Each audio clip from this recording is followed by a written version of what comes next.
All right. Hello, this is episode 1 of Bench the Bias. My name is Tiger Chief. That is my Instagram handle, and that's what I'm going to go by here. And then I'm here with my co-host. Kenny Ward. I don't need to go by Tiger Chief. It's okay. It's all good. I'm going to stick with it. That's where you can find me on X, and we'll link the information for the podcast on there as well. So thank you for the listen. This is episode 1, so if it's a little choppy, this is our first time doing this, and we're just doing it for fun, getting some opinions out there, and something I've been wanting to do for a long time. So we're going to get started a little bit with intros about ourselves. Like I said, this is Tiger Chief here. I am a humongous Chiefs fan. I have been my whole life. My dad is born and raised in Kansas City, so I grew up a Chiefs fan from birth, and also a Missouri fan where my dad won as well. Grew up with both of those. And then I grew up in Southern California, so I'm a massive Laker fan as well. Obviously, Missouri doesn't have a basketball team, so that's what we do. We like NFL, NCAA, NBA, and then NCAA basketball, I'd say, as well. We're probably going to do mostly NFL stuff on here, but we might expand depending on how many people want to listen to this. But for now, that's me. And then... Yeah, it's funny. I was born in St. Louis, Missouri, so technically I should be a Chiefs fan. Yeah, what the hell? But, see, what happened was I moved to California, and I became a Titans fan. Crazy enough, right? But, yeah, I played some high school football, college football at UC Davis and Moore Park College. I currently coach right now. I'm not going to disclose my high school just yet, just in case you guys want to troll me. But, massive, like he said, NBA, NFL, NCAA, football, basketball, all types. Just really love the sport. And I'm a Titans fan, unfortunately, so I know that's going to get some mentions in the comments. Trust me, I know we're going through a stretch, but we were up like 2 years ago, so I'm riding on that high, But also, I'm a Bama fan, so, it's going to be Roll Tide all day, every day, regardless of the fact. Boo. Haters. They're going to be haters. And also, I'm not a Laker fan. I'm a Braun fan. So, We got a Braun stan here. So these are all our biases. Yeah, Podcast is Bench the Bias. We're going to try to bench the bias. Neither of us align with the same teams except Lakers, although I'm more of a Lakers fanboy and he's more of a LeBron. So he'll be a little bit more honest with me about probably other players where, No, I'll be pretty honest with Braun. All right. Although, I don't know. This guy says Braun can do no wrong, so we'll see. Haters. All right, well, we're going to jump right into it. I am a massive Chiefs fan, but we do have to talk about this game because it is a big game. Was a big game. Please. Game Chiefs-Broncos at Mile High, right? So let's get into question 1. Are the Chiefs cooked? And I'll give my take on it first as the resident Chiefs fan. No. Honestly, no. That's the short answer. The long answer is anytime you have a team with Patrick Mahomes and Andy Reid, I don't think you're cooked until I see the eliminated sign next to you in the playoffs. So are we cooked for winning the division? Probably. I think the AFC West is a wrap. You've got the Broncos with a 3-game lead plus the tiebreaker. I don't see that being surmountable for them. However, I've seen the Chiefs go on a stretch run at the end of seasons. I've seen that happen before. So it wouldn't surprise me if they went on a winning streak. But as of right now, I think the division's probably a wrap, and you're looking at the wild card, which is going to be tough already because Jacksonville owns the tiebreaker. We're going to have to play Houston. We're going to have to win that tiebreaker. Chargers have the tiebreaker right now. We've got one more game against them, just like we have one more game against the Broncos. But last week before this game, we controlled our own destiny, and now we do not. The sad thing is I've seen a lot of metrics because, I am a Chiefs fan, and my Twitter is filled with Chiefs stuff. But I've seen that per DVOA, which is a stat we like, they are the 4th best 5-5 team in the history of the NFL, which is a crazy switch from last season where they were, considered per DVOA one of the worst, 9-0 teams. So it's weirdly different. Like watching the offense, you just feel like they're better if you watch all the games, but they're just not putting it together situationally, whether that's offense, defense. And special teams is an absolute mess. You saw just this week, Butker's been off this season, and then just kick coverage and kickoff in general is just rough. You're looking at us pretty much getting tackled at the 25 or 30 every time, and then we're giving up the 40 almost every time. We had a penalty for kicking short of the landing zone, and with special teams being so huge this season, or the last couple seasons because of the new kickoff rules, I think that is having more of a major effect on the games when you have bad special teams. So that's another thing. But, I mean, there's 3 teams right now in the NFL that rank top 10 in offense and defense. Chiefs, Eagles, and Lions. We think the Eagles and Lions are pretty good. Are the Chiefs good? I don't know. Situationally, they're not. And, they've struggled a little bit in those moments. So I'm going to say no until I see the eliminated sign next to them. But they've dug themselves a hole that could be insurmountable. Definitely for the AFC West. Potentially for the playoffs, but I'm not going to say it until I see eliminated. That's how I feel about it. Well, you would just love that he brought up these metrics because last year when they went 15-2, yeah, they were considered one of the worst 9-0 teams, but the margins that they won in those close games, they were like 9-1. There were some ridiculous. No, that's true. 11-0 last season in one-score games. This season 0-5. Only team to have 0 wins in a close game. My whole point. So water just tends to level out, and that's what I think it is. And are the Chiefs cooked? I'm not going to say they're cooked for the rest of Mahomes' career, but are we saying cooked for this year? 100%, man. That offense, yeah, it looks nice. It looks all pretty, but y'all can't run the ball to save your lives. And I don't know if it's we can't run the ball. I feel like it's we won't run the ball. I feel like it's Andy just has a problem, Andy Reid, with running the ball. And he calls these RPOs, and Patrick a lot of the times throws out of the RPOs, and it can be successful, but sometimes you have to just run the ball to keep the defense honest. I agree, and I'm not saying Andy Reid has had his best play calling year because I think it's been kind of shaky, but also don't you want to lean into the best quarterback on the planet? I mean, I feel like that's what the Buffalo Bills are trying to do, and some games will have them with the spike weeks where they go for like 5 touchdowns. You also have those lows where it's a defensive struggle. Like when you're going against the Broncos, because we got to talk about the team who won the game. We'll get to those. We'll get to them. I hear you.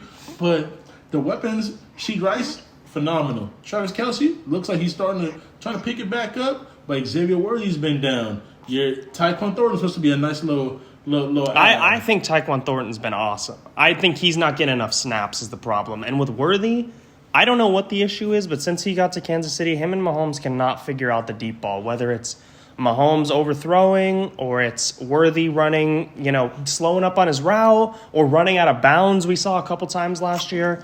I just think that their chemistry just hasn't been there. 100%. But I think we should just dive into a little more what you talked about with Mahomes missing the deep ball because it's happened a lot this year. I'm not going to lie. He's missed a lot of shots where you should have been like, oh, you should have. It's true, especially when you were used to Mahomes, for 5 seasons hitting the deep ball consistently. Obviously, you lose Tyreek Hill, but in 2022, he still had good deep ball efficiency stats, although there were less deep balls. But the last couple seasons, it's been a struggle with the deep ball. They talked about that all off season, wanting to get back to the big plays, and there's been better. With Tyquan Thornton, I think is his best chemistry down the field, and I don't know why he doesn't get more snaps. I know that, Hollywood Brown is probably a better route runner, but our best deep threat, it's got to be Thornton, and I think he needs more snaps. And to be fair with Worthy, I expected more from him this year. Yeah. But I also think that week 1 injury is lagging where Kelce ran into him and hurt his shoulder. I mean, they were talking about that being a season-ending injury. Yep. And then today he didn't practice because he's got an ankle injury that's been nagging all season. So I don't see it affecting his speed, but I do wonder if it's maybe just affecting him in general, maybe with change of direction, cuts, things like that, taking hits. Right. So I mean, I feel like that's a confidence thing. When you're 5'9", 5'11", like a buck 45 on a great day. Like when you get a boomstick, when you're trying to come over the middle, you're going to think about it just a little bit. And I do think he's been underwhelming, but I think the offense in the whole, technically, it's been effective. But that right tackle spot, and the left tackle, Simmons was a great pickup, but you could see the struggles with him holding calls and honestly picking up the double teams when they're trying to go downhill, when they're running an inside zone or a power scheme. It's tough for those tackles because your right tackle, I'm not gonna lie, he's some dookie. Like that man just can't block. Jawan nobody. Taylor, Nobody. honestly, his blocking stats aren't bad. It's just the penalties. It's just we're in year 3 and he can't figure out how to line up on sides. It's like we got literally a penalty for illegal formation this week where we had a screen pass that went down, or I think it was a flat, maybe thrown to the flat, to Kareem Hunt that went down to the 2-yard line, got called back because Jawan Taylor cannot figure out how to line up on sides, and that ended up getting us, we were with the 2-yard line, you expect to score a touchdown there. We settled for 3. You lost by 3.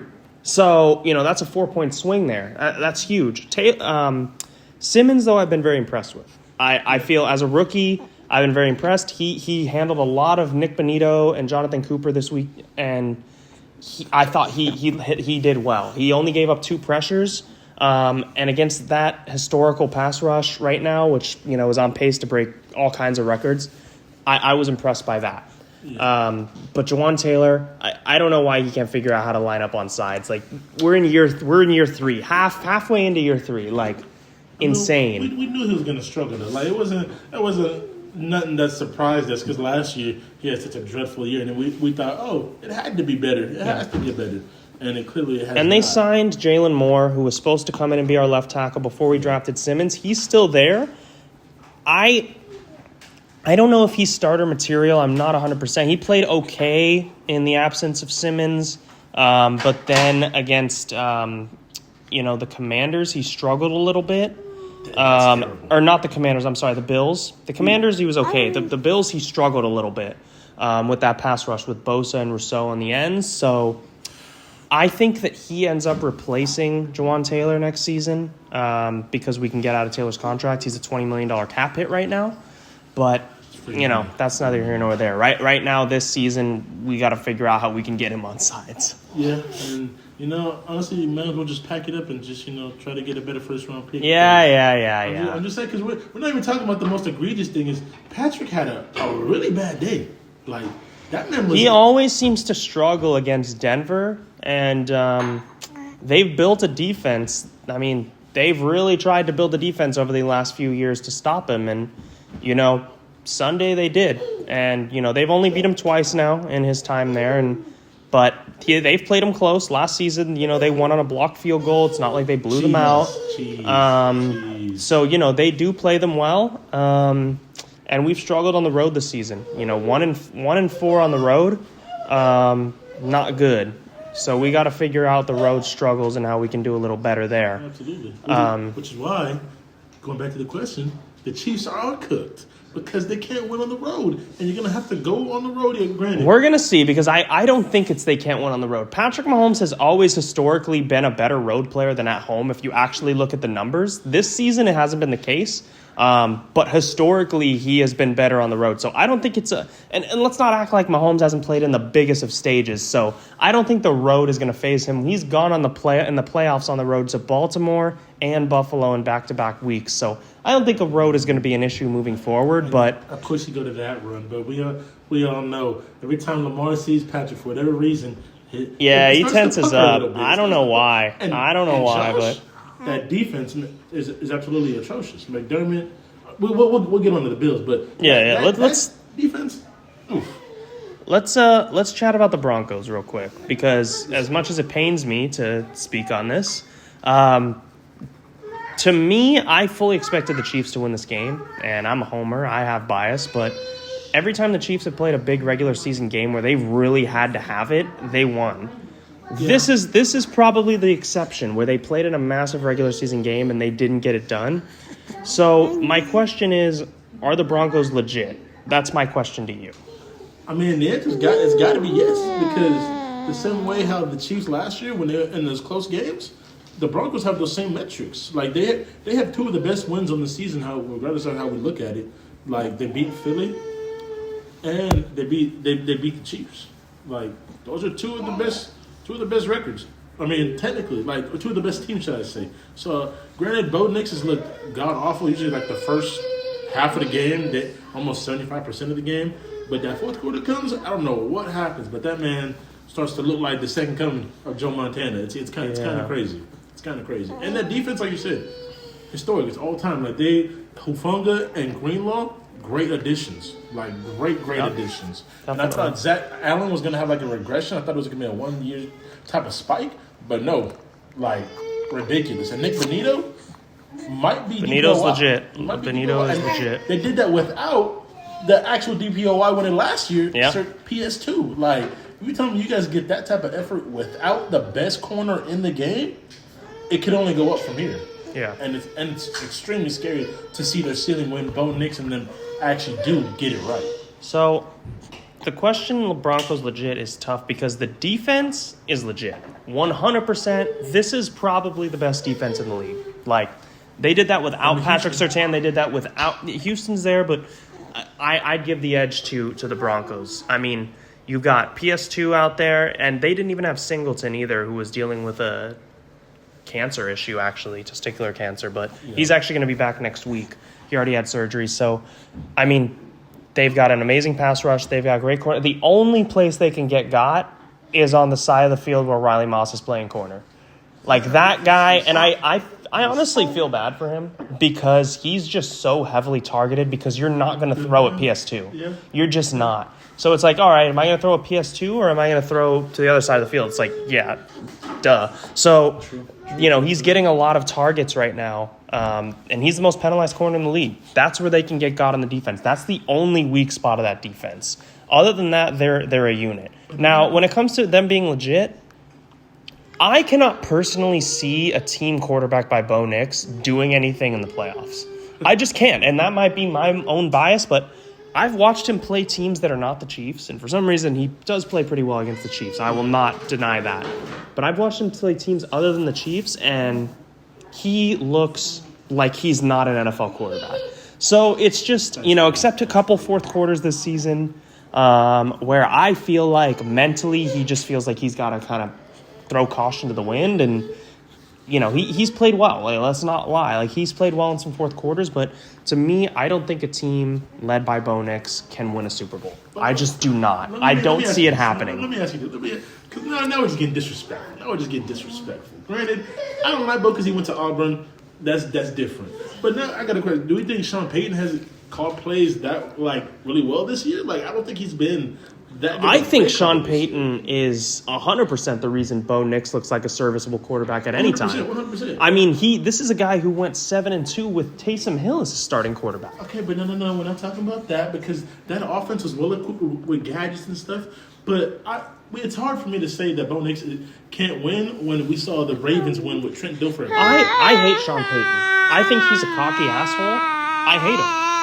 But he's a good coach at the end of the day. He's a good coach, and he's a good offensive schemer. Like, he just is. Like, so I give him credit, much more credit than I would give to Bo Nix. Like, but Bo's going fourth quarter. Fourth quarter, Bo's a thing. Fourth quarter, Bo, that's a thing. Okay, we'll see if playoff Bo is a thing because against the Bills, it wasn't. So I mean, okay, but that was when they were turning it around on defense and not becoming the unit that they are now. Now it's like they are the Walmart version of the Philadelphia Eagles. Can a Walmart version of the Philadelphia Eagles win a Super Bowl? In this year, I'm not going to say they win a Super Bowl, but I think they can win, they can represent the AFC. I think they can win a playoff game, maybe one, if they get a good draw in round one. To me, I that's their ceiling, divisional round. That's what I see. They might win this division, but that's what I see as their ceiling. So you must feel the same way about the Colts then? 100%. We'll get to the Colts. 100%. Oh man, see that's rough, man. I don't. Okay.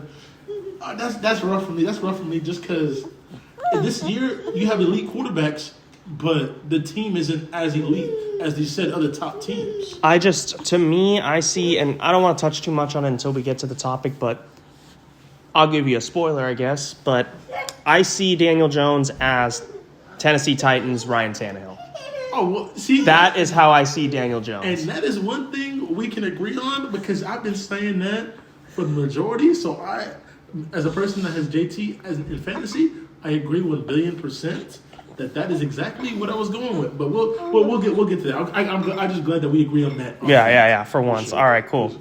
So, probably second biggest game or maybe biggest game. Actually, probably the biggest game based on record. Chiefs just are the Chiefs, so they get billing. But Seahawks, Rams, right? So it was a rough go for Sam Darnold, right? He was seeing ghosts again. If you recall, this was the first 4-interception game that he had since he saw ghosts back with the Jets. So my question to you is, can Darnold be trusted in a big spot? Okay. First, that's nasty. You remember nasty with the Seahawks. You were nasty with it. But I see where we're going. It's tough because can he be trusted in a big spot? I can't say yes, but this is what I was talking about with the previous team, just having a better overall team, and you don't trust the QB, even though he's had a great year. Like, they've led, honestly, one of the most best offenses, like, historically. Their deep ball accuracy with JSN is, like, absolutely. And like, JSN has crazy. been out of this world. Absolutely. I mean, he's obviously leading the league in receiving yards, but He might get 2K. looks legit like Yeah. a top 3 receiver in the league. 100%. Like, it looks like he's gonna be more than just say a problem. But I can't say I trust Donald. But that defense on the other end, it just like them losing by 2 points. To me, it proves once again how great they can be. They had a field goal attempt to win the game. It was obviously a bomb, but they put themselves in position even with the 4 picks. Right, and that's what I'm saying. That's why it's like, can Donald be trusted? I'm gonna say no, just because I watched that game and I feel like anytime he gets pressured, he starts to freak out. But I do think that they're on the right path. I think they need to run the ball more. Once again, they got 2 good backs, and I wouldn't say Kenneth Walker is pretty good, and then I'd say Chardonnay is good, but they've got 2 good backs. And here's where I think we differ. I think Kenneth Walker is clearly the better running back, and they need to. I agree. They need to I do lean off agree. A Shard. I just don't think he's an elite running back, but I think he's pretty good. Yeah, but because the offensive line is like, But I do think if they lean into that more, because they're running 13 personnel with 3 tight ends. Yeah. So and they throw out of that. And I think they need to lean more into that run aspect. So if they do that, I feel like absolutely that they can be an elite team. And that's where I think trusting Sam Darnold, that's where it's tough. Like putting it all on his back. No, that's not fair to him. Like, that's just not going to work out. But if they find more of like let's say a 60-40 or 65-35 split where they could at least dump it off to the running back more consistently, then I'd be more inclined to pick the Seahawks. But I don't know. What about you? I see this similarly to the Broncos, except I think Sam Darnold is much better than Bo Nix, where I do. It's like it's what I do is it's called the Lombardi test, right? It's like, can you see Sam Darnold with a Lombardi in his hand? Can you see Bo Nix with a Lombardi in his hand? I can't see it. I just can't. To be fair, I couldn't see it with Jalen Hurts either, and here we are. Yeah. But, Jalen Hurts has the team. He had the team. Like, they are absolutely elite. They were elite on defense. He played elite. Don't do that. He played okay. Disrespectful. Bro, come on. The way that Super Bowl went, you could have stuck anybody out there and they would have blown the Chiefs out. But no, like, you got Bama bias. Leave it alone. But Sam Darnold, I can't see it with the Lombardi test. I cannot see him holding a Lombardi. I just can't. Now, do they have a better chance than the Broncos? Yeah, I think so. I think they have a better roster overall because of the offense. I think the defense, I'd give the edge to the Broncos, but it's slight. Whereas the offense, the Seahawks are much better. 100%. And the loss of J.K. Dobbins, which we didn't even touch on, is going to be huge for the Broncos moving forward, I think. I thought that goes without mention. Yeah, but like the Seahawks have good running backs. They can have a good running game. They have JSN. They have Kupp. I know Kupp is past his prime. And then they just traded for Raheem Shaheed, who's going to probably end up being the number 2 and push Kupp to a number 3 role or slot, whoever. Honestly. Yeah, I mean, you've got a true deep threat in Raheem Shaheed, who is, I think, underrated. And then you've got JSN, who's a top 3 receiver, and you got Cooper Kupp, who was a former Triple Crown winner, and Super Bowl MVP. Athletic tight ends. And Barner has been a good second-year tight end that nobody talks about. Parkinson, no, I'm sorry, that's the Rams. Barner has been great, I think, as a second-year tight end that people don't really talk about, and really solid for them and a good blocker as well. But I think that they can do a lot. I think that they can do a lot. I think they can win a playoff game or two. I could see them in the NFC Championship game. But can I see Sam Darnold hosting a Lombardi? I don't think I can see it.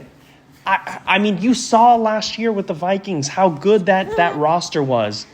And they go in and just get slammed in the first round. Like, he looked, if you watch that game, like, he looked rattled. He couldn't calm down. And not only that, but the week before against the Lions to win the division. Yeah. You know, win and you are the 1 seed, lose and you're the 5 seed. Just a weird year for that. And they lost big time because he looked shook from the jump in both those games. But so the Lions were legit too. So we got to give credit where credit is due. He did look spooked. I'm not saying he didn't look spooked. I'm not saying he didn't. I like the Lions, but I think they've gotten a lot more credit than what they deserved the last few years. But we'll touch on that later. This disrespect is crazy right now. We'll touch on that later. Man.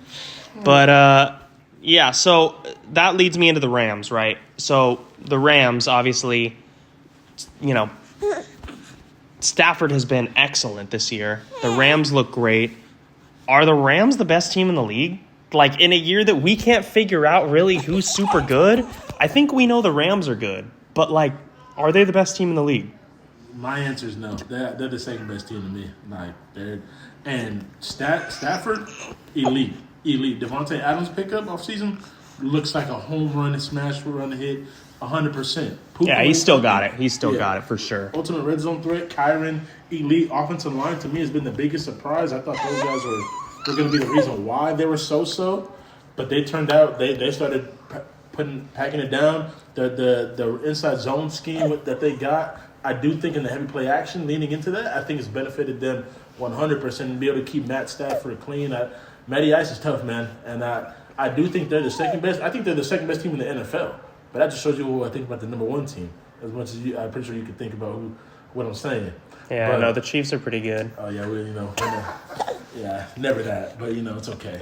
But I do think the Rams and that defensive line with Young, Fisk, Verse, very young team. Absolutely, like that. You would say I would guess the only one Achilles heel is that back end, but even this week, they did. Kitchens? Yeah, Kitchens. He's been excellent. Yeah. Very underrated for them as well. Carl's been playing at an E level too. Yep. Quentin Lake's been a real surprise throughout the year. Like, this game, it's tough to say that their DBs are the weak spot, but when you're almost elite at almost every other spot except for the linebackers in their secondary, you'd say it's kind of their weak spots. But they're just all in sync, and a team that's in sync is a dangerous team because you could say there's a weak spot, but you can't. It's tough to find that weak spot on a consistent level, which is what I felt like the Seahawks had trouble doing because they could run the ball a little bit, but then when they tried to throw it, they got instant pressure.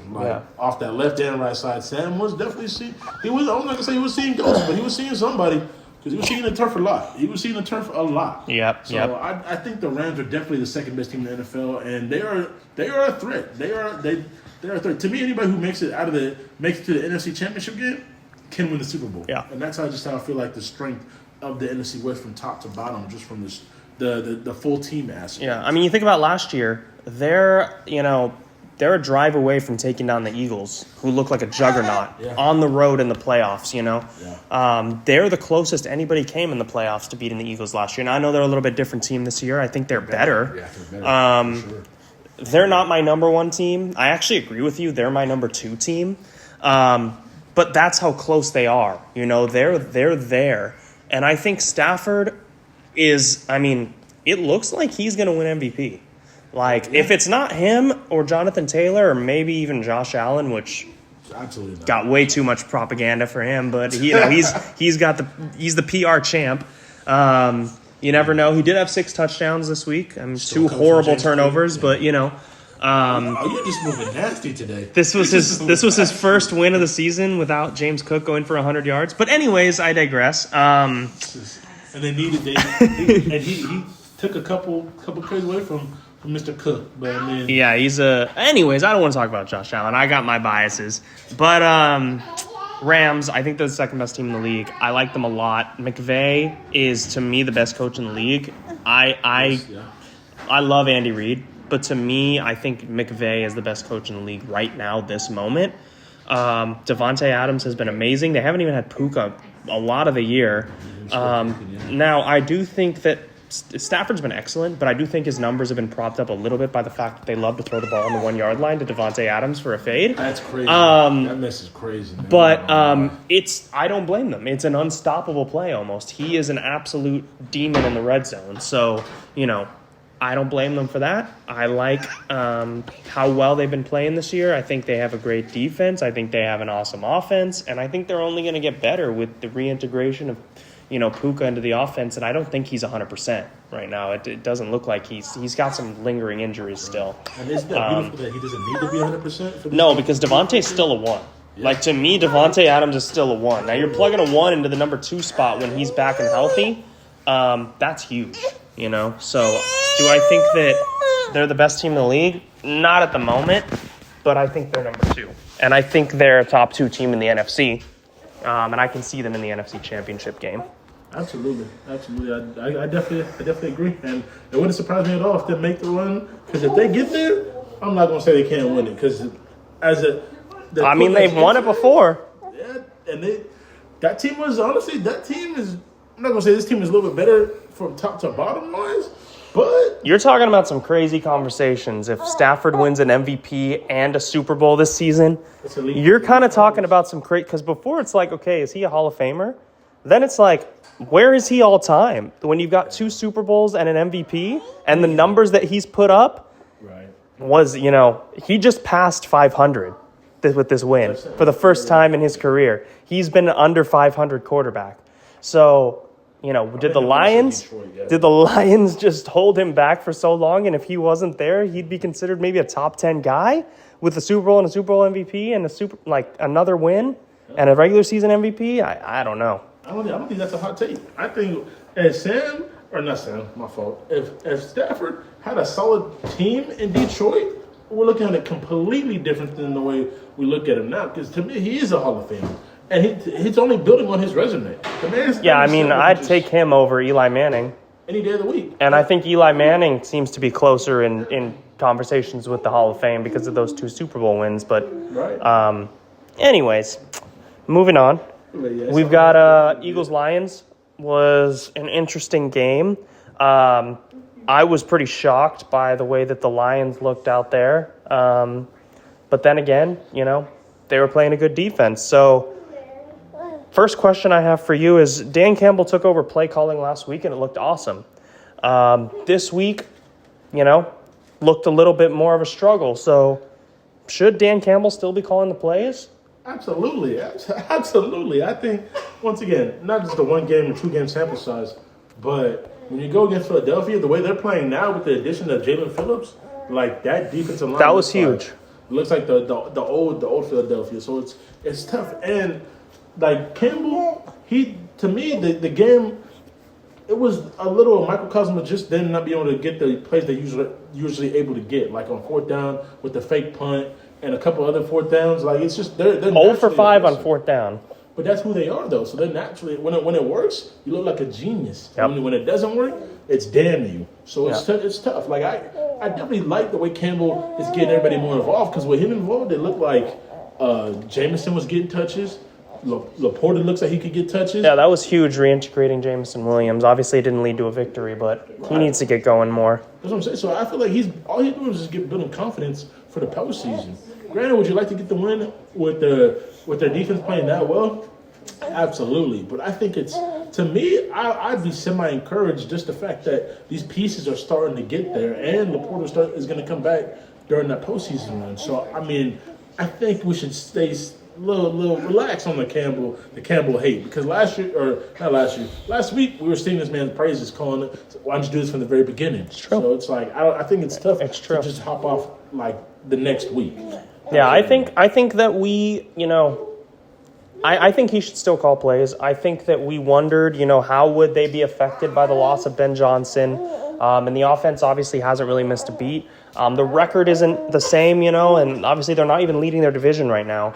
Yeah. But I think that the defense has been steady as well. It hasn't been great. It hasn't been horrible, but, 9 points is weird for them. They've had some weird games this season. I mean, to be fair, they only scored 17 against the Chiefs, who the Chiefs have a good defense as well, but you just don't really see this team getting held under 20 much. It's just weird, let alone 10.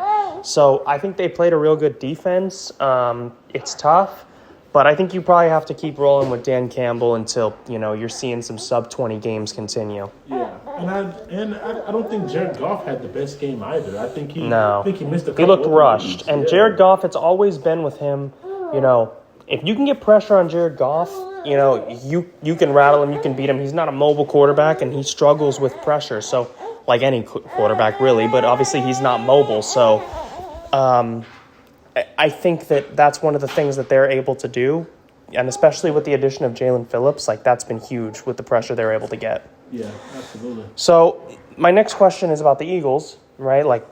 They looked great defensively. They've looked great this season, but do you think that they can win it all, even with all the drama surrounding them? Absolutely, because they did it last year. So, I don't think it was to the extent, though. With A.J. Brown, he was happier. AJ's been complaining for the past 5 years about not getting the rock. Once he left Tennessee, we knew the man was going to get the rock. We were hoping that he was going to. I was hopeful. I was like, you know what? Maybe he's going to get used. And granted, he got some burn, but when you're so elite defensively, to me, the play calls, they're playing not to lose. The OC, I forgot the man's name, but he's not doing a good job at all. I'm not a fan of the offense. I'm not a fan of the stagnation, the lack of movement with the offense. But that being said, they have beat everybody damn near everybody on their record, except for the Giants when they got smoked by. But yeah, that was a weird game. Yeah, I chucked it up to a division game. Division games are weird because you see those guys and Thursday night. Yeah, it was just one of those things where everything went right and everything went wrong for the team. But I think that Philly's offensive struggles, it's alarming, but I can't say that when they're winning. And yeah, winning puts a Band-Aid on it, but it's just tough when you see how it looks. You're like, oh, this looks all choppy and stuff. But then you watch that defense, you're like, oh, these guys are next level. These guys are legit. I think with a guy like A.J. Brown, it's tough. When he had to take a back seat last season because they ran the offense through Saquon, and he's, to me, A.J. Brown's a Hall of Fame talent.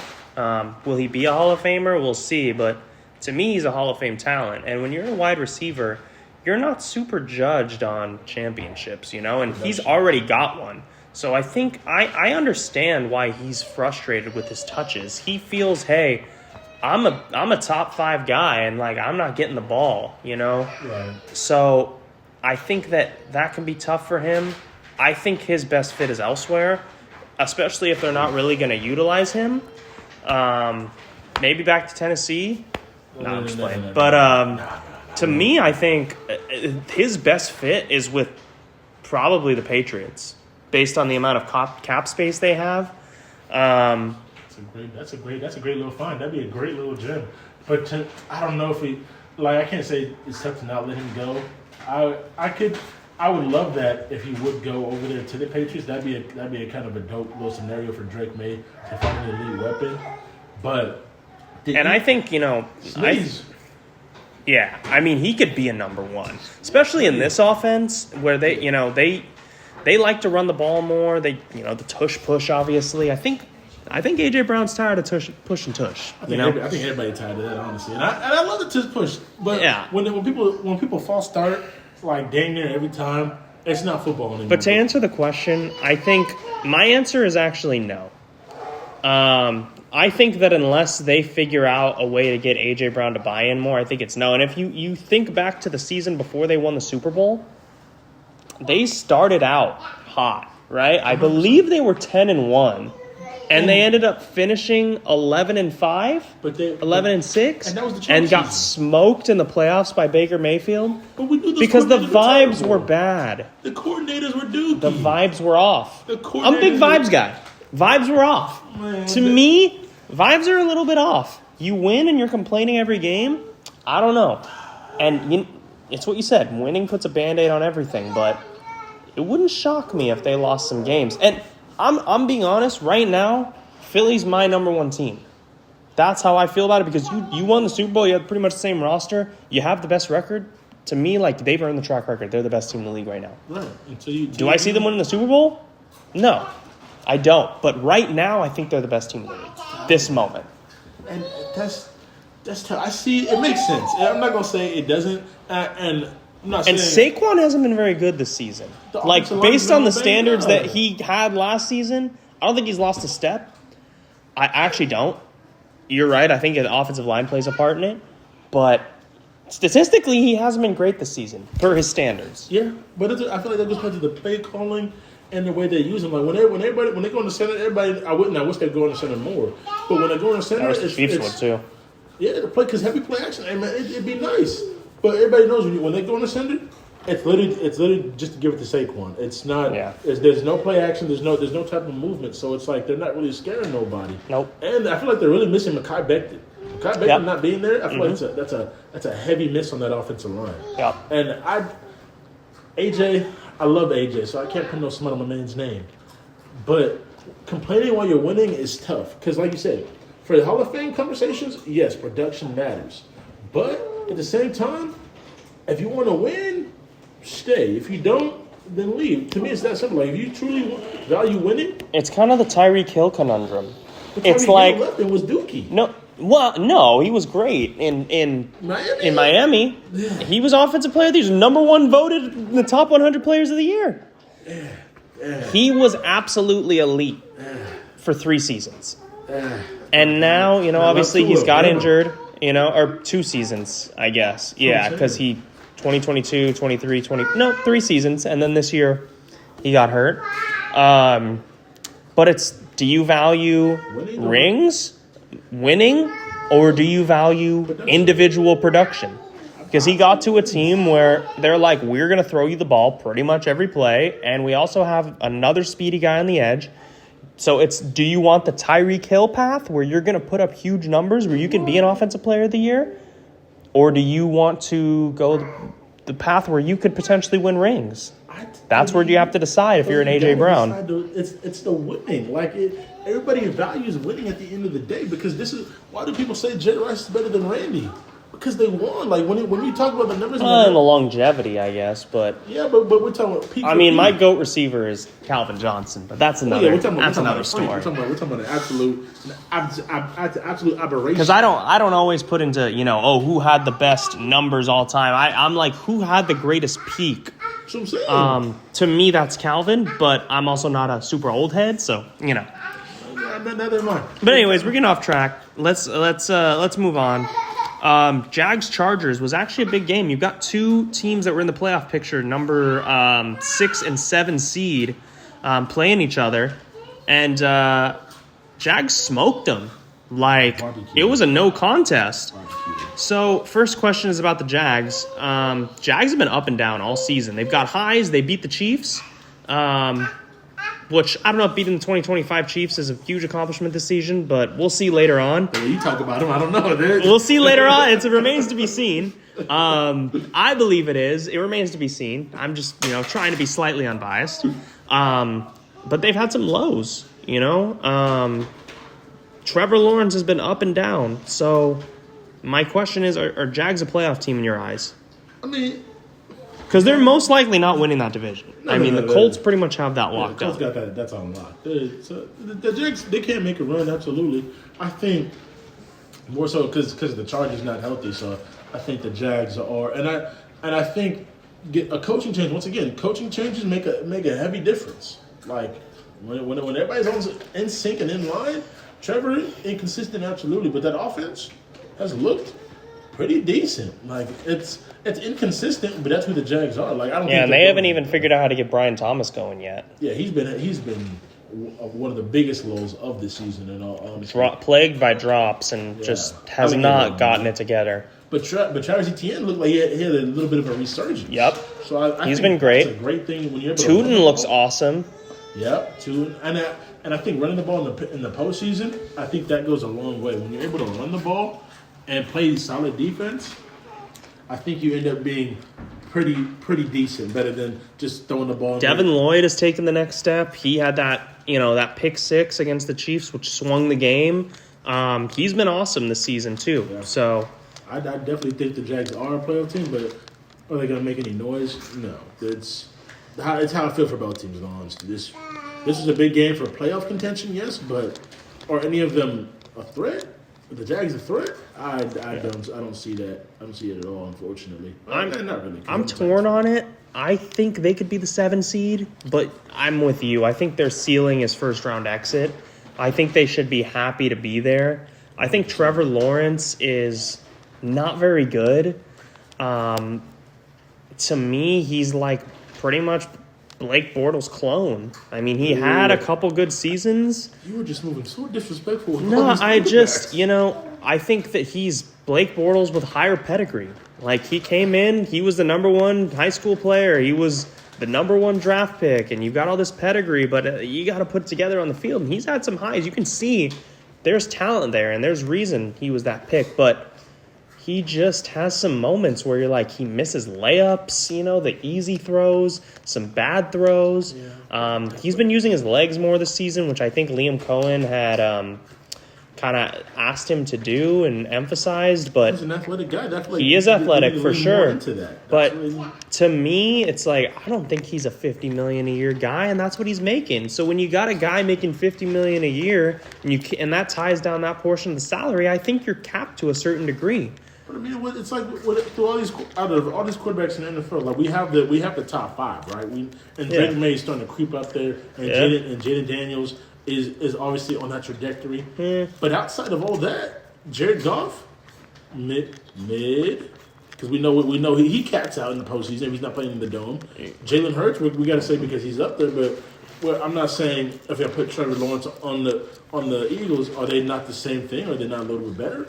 I don't know. What I'm just saying, he's a middle of the pack quarterback. But Liam Cohen, I think he's trying to unlock that, and he's being played with your receivers dropping the ball and being injured. I do think that's a. It's true. I'm out on Trevor ever being a top 7-8 guy. 100%. That's me. Like that's more what I mean. It's like, to me, his ceiling is fringe top 10. That's why I think that limits them when you're. I think that limits them when you've got a guy making $50 million a year. So that's my take on it.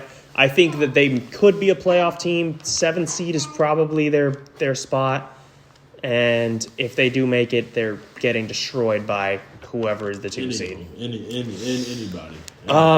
Next, obviously, the team they destroyed, the Chargers, have had some devastating offensive line issues, right? Obviously, they lost Slater for the season, and now Joe Alt. Yep. So, are they cooked? Pack the bags. Pack the bags. Cancun on 3, Cancun on me type thing. Like, it's a wrap for them. And to me, talk about, like, the team that is supposed to come in with the biggest type of upside, being played. Oh, I mean, they were talked about being, AFC West champs. Leaders, yeah.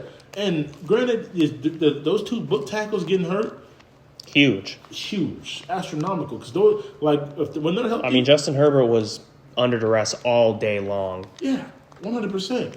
And honestly, I'm not gonna say this is gonna be a hot take for some people. I'm not too big on Herbo. I'm really not. No, I actually agree with that, but I think Herbert is much more talented than Lawrence. Oh, 100%. And I think the talent is there, and I think he's always just going to be that guy who's a great talent, but is he ever going to be an elite quarterback?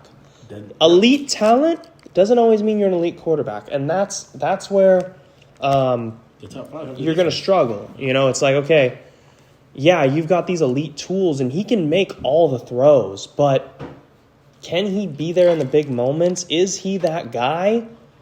Yeah. I don't think so. I think he's fringe top 5. He's going to be a fringe top 5 guy, probably the remainder of his career, but I don't ever see him getting over the hump of being either an MVP or a champion. Fringe top 5 to me, that's even stretching it. Just because I think he's a fringe top 5 talent, I guess. Yeah, okay, talent wise, 100%. Just because he has the monstrous arm, like undoubtedly his arm is crazy.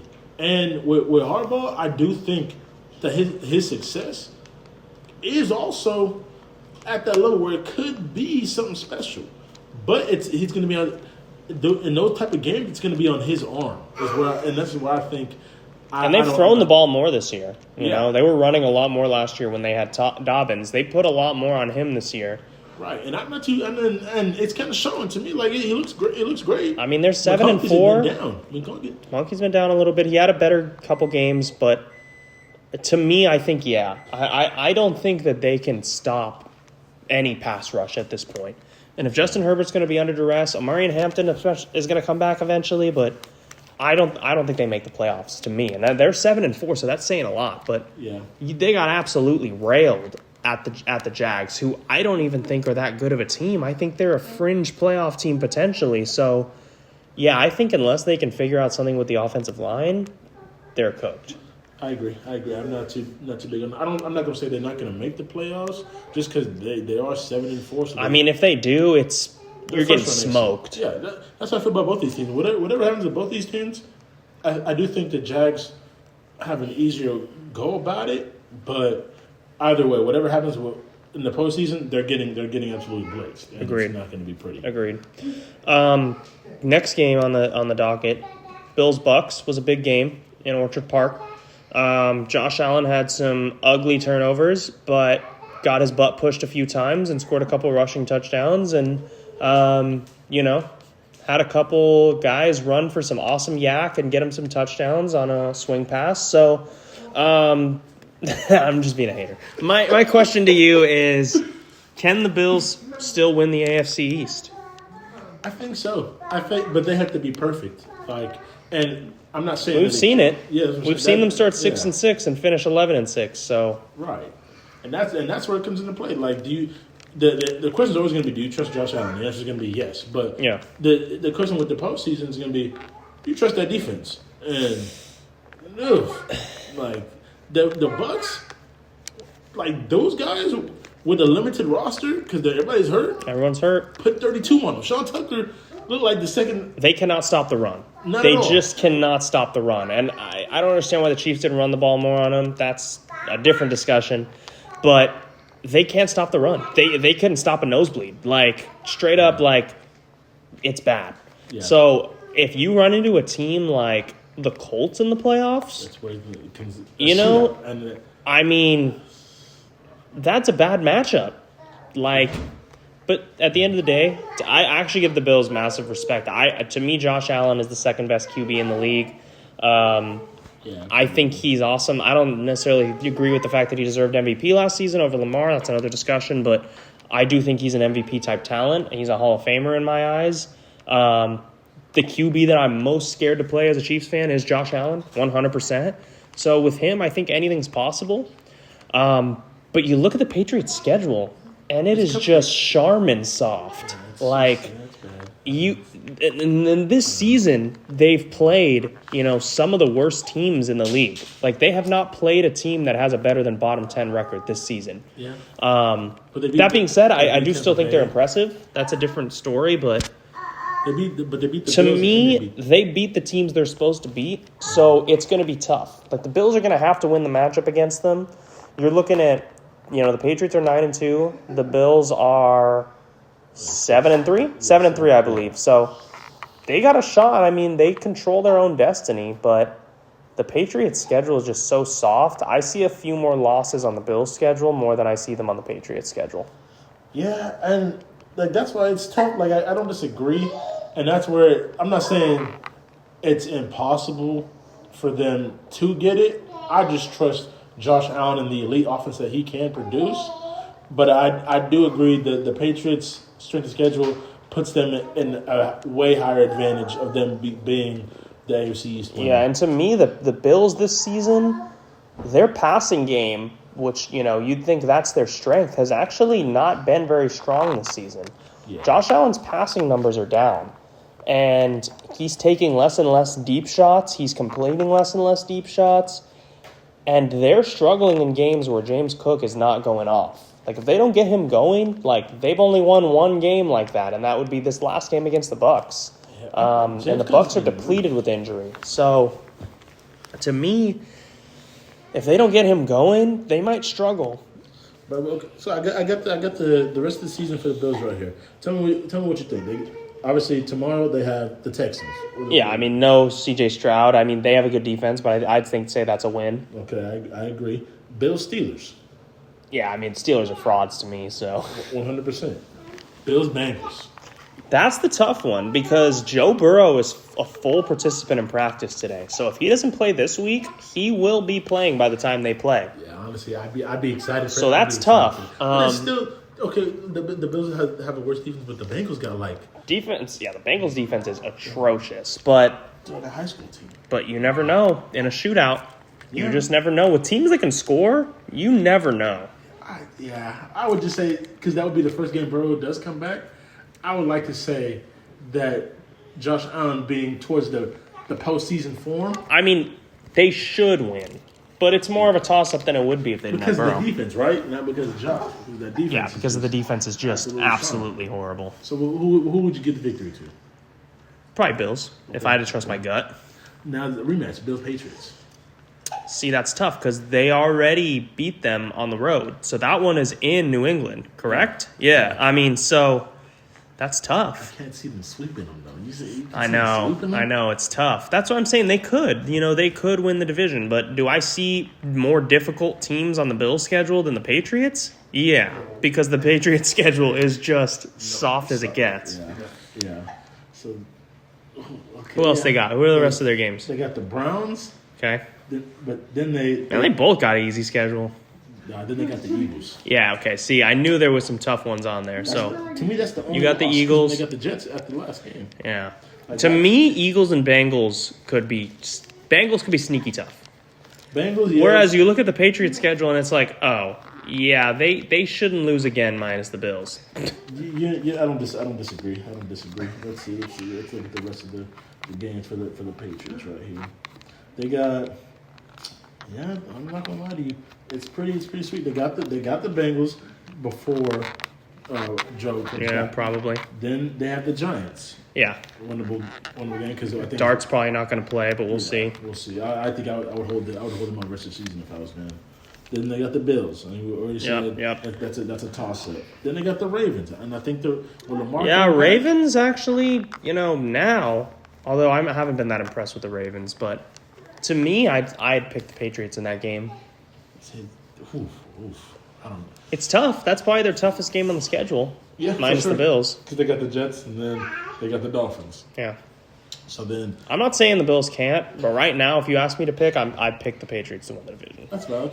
And it's a clue. And look, we just And I don't think that even means that if they played in the playoffs, that I wouldn't pick the Bills. Right, Because oh, I just yeah. think that the Bills have more playoff experience, and so if they win, like let's say they're 3 versus 6, whatever, or something like, I'd pick the Bills, even on the road. That's So. valid. That's absolutely valid. Okay, so next, the Bucks. I mean, the Bucks have had so many injuries; they're depleted. But are they even still a threat in the NFC? You got to say no just because of the injuries, but the elite offense that Baker was producing, I mean, it was almost second to none. Like he was in MVP conversations before everybody decided to basically drop dead. Like Yeah, they're still taking Baker the to me has field. been excellent this year. Yeah, he's He's getting productions out of 7-round rookies and Tez Johnson. Like, yeah, I mean, to me, he's been excellent. Yeah, 100%. And him getting like Tez Johnson looks like he can have it. He's on the little uphill swing. Like to me, this is all about building for next year. Ibuka's been awesome, obviously. Oh my! If that's The defense though is rough. Yeah, because Christmas. oh, What? shut up. The fuck you say to me? We're recording, dude. Oh. Great. Just cut that out. My But yeah, I think the defense has struggled, and I think they've obviously had injuries, even on offense with Mike Evans. I don't think the offense is the problem though. They've had Bucky Irving out for a while. The run game still can be great. Yeah, Sean Tucker looks like he's Sean Tucker, you've got Rashad White, who's probably their best receiving back as well. Yeah. So they got 3 good backs. They got a couple good receivers, and Baker's been awesome. And they have a solid tight end in Kate Otten. So it's really going to be defensively and just the injuries, but I just think there's too many good teams in the NFC. I think that's the issue. Like, if you stick them in the AFC, Oh, they're cooking. Maybe. They're cooking. Put Um, them in the AFC South. and they're going to win the division because, I mean, unless the Panthers, but I can't Bryce see Young, it. Bryce I Young can't looking see it. I crazy. can't see it. Bryce Young looking nice. They're going to win that division. So they're going to be probably your 4 seed. I just think there's too many good NFC teams to see them making a run. I could see them winning first round, maybe, depending on who they draw. But I don't see them doing more than that. Yeah, I agree. They do get their first round exit, regardless of the fact. So, Ravens, Browns. Ravens pulled out that fake tush push at the end, which was awesome, and they won that game. They've won 4 in a row now. They're 5-5. Are they back? I think so. I think they are looking more healthy or as healthy as they can be. And how do you say his name? The D tackle for him, Matabuke, yeah. With him being gone for the season, that's tough. But I feel like they kind of managed without him.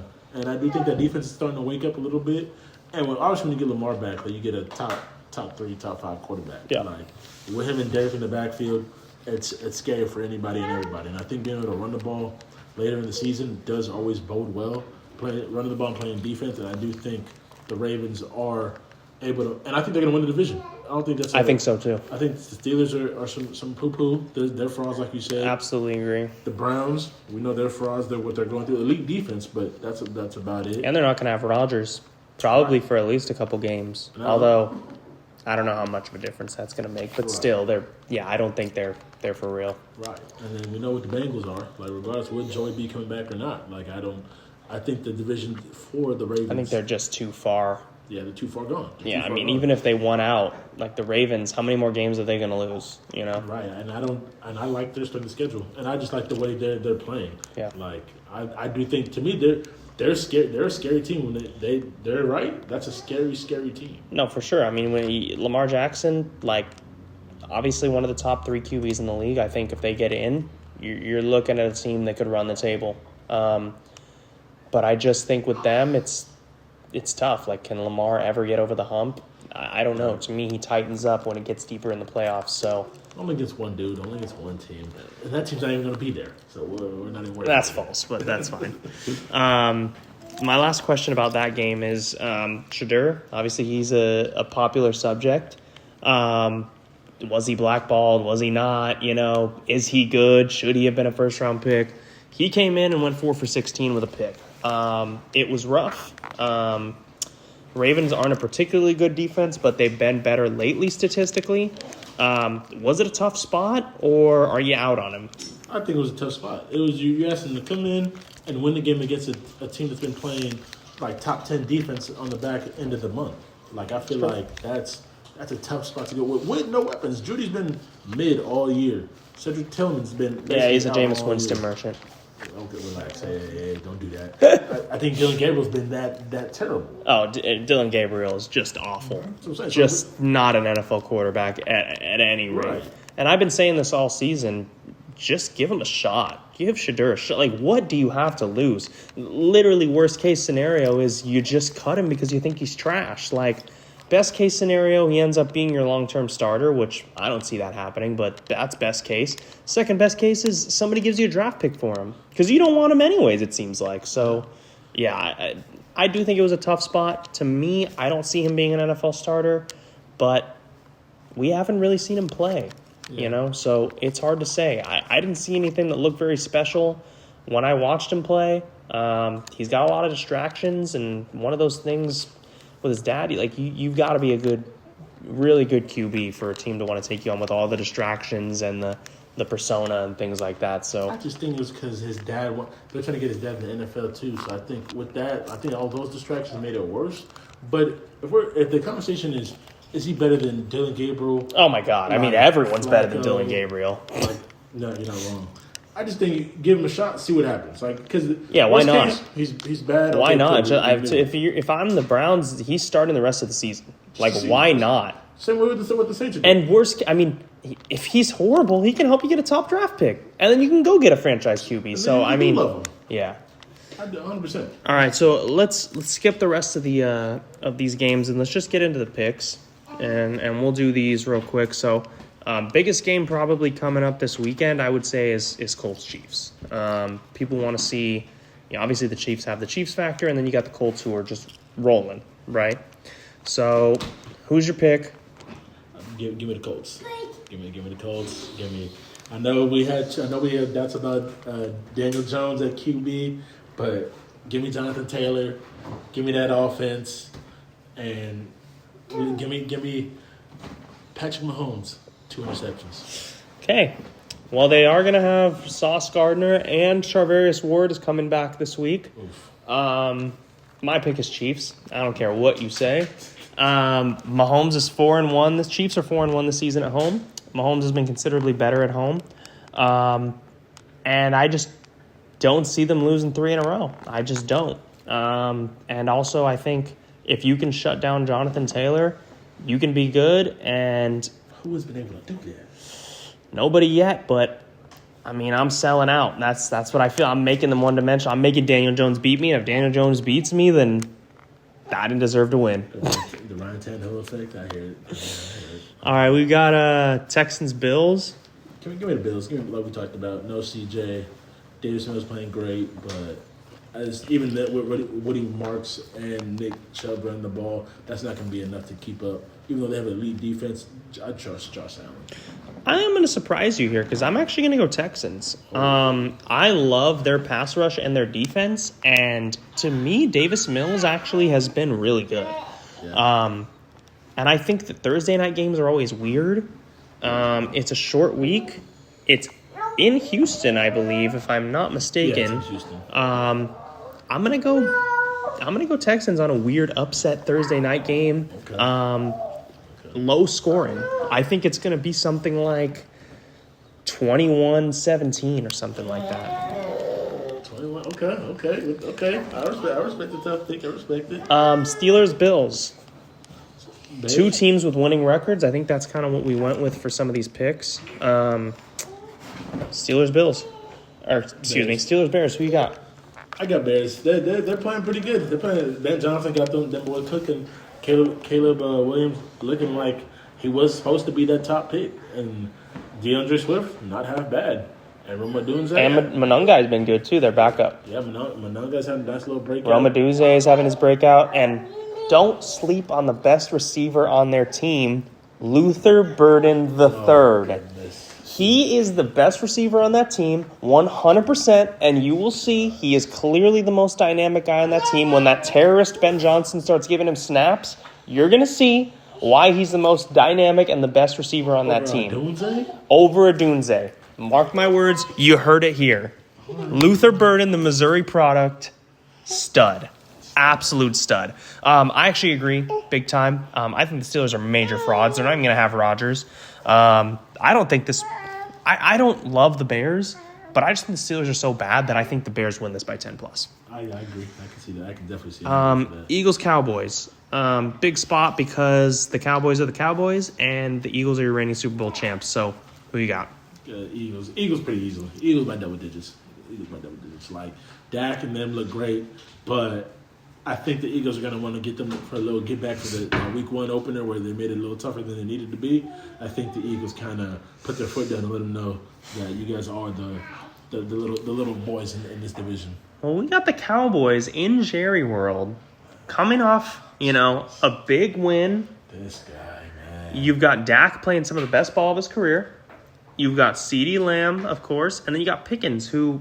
Is he the best number 2 in the league? Or is it T. Higgins? He's been playing like he's the best number 2 in the league statistically. And I'll never forget the Chiefs drafting Sky Moore over him. I'll never forgive you guys for that. Pickens has been awesome. That offense is great. And anytime you have a great offense, you can upset anyone. But that defense is like a JV defense. I think it's an upset. I've got the Cowboys winning this one. You're just going upset. Eagles on the road. I think it's a tough spot for them. And I think they just outscore them. I think it's going to be high scoring, and I think they win 31-35. Wow. All right. Okay. All right, last pick of the week, Rams-Bucks. And this is where I come with my upset. This is where I think the Bucks get it done. Okay. The Rams, they had a great game. Riding a little too high? Yeah, they escaped. They escaped with a dub. against the Seahawks. I think that this week the Bucks kind of go crazy and handle their business. They're apparently going to have Bucky Irving back. Oh, And that could be huge. He was I think, limited participant in practice. He could be upgraded to full by the end of the week. And obviously Sean Tucker was great, but Bucky Irving is Bucky Irving, Yeah. So I agree. I still have the Rams. I like the Rams a lot. Like I said, I think they're the second best team in the NFC and in the league. So I think they're rolling right now. I like them. Defense has been great. I think they have the advantage defensively, easily. And then I think they're also a potent offense. So I could see them winning by 10+. Oh, okay. All right, well, that's going to wrap us for week 1, Bench the Bias. Hope you enjoyed. Please feel free to follow our YouTube and our X page at Bench the Bias, and same thing for our YouTube. So please go ahead and subscribe to us on YouTube, follow us on X, and comment on this post if you guys have any opinions or anything you liked, disliked. But if you listen, thanks for listening. Yeah, absolutely. Appreciate you. All right. Hello, this is episode 1 of Bench the Bias. My name is Tiger Chief. That is my Instagram handle, and that's what I'm going to go by here. And then I'm here with my co-host. Kenny Ward, I don't need to go by Tiger Chief. It's okay. It's all good. I'm going to stick with it. That's where you can find me on X, and we'll link the information for the podcast on there as well. So thank you for the listen. This is episode 1, so if it's a little choppy, this is our first time doing this, and we're just doing it for fun, getting some opinions out there, and something I've been wanting to do for a long time. So we're going to get started a little